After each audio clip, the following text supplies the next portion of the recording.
3 to 5 minutes. Wala ang minimum na kilo ang pwede mapalit sa wholesale price.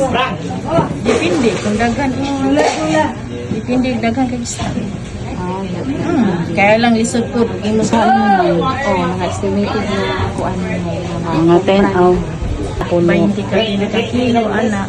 Sa kasako sige ba kay kaandi anak. Oo. Kana sa kaandi. Salamat po. Sa ikaduhang pangutana ma'am, naa ba may discount kung kanunay mo palit og daghay? Naajid sa namagig. Basta wholesale siya. Bisan pa din siya. Okay. Basta mangit siya. Palitan niyo siya.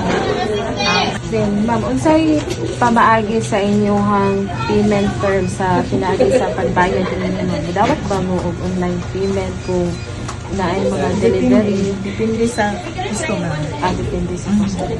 Pumunta sila na kung ano. Gcash. Pero dili ako may mga ako anak.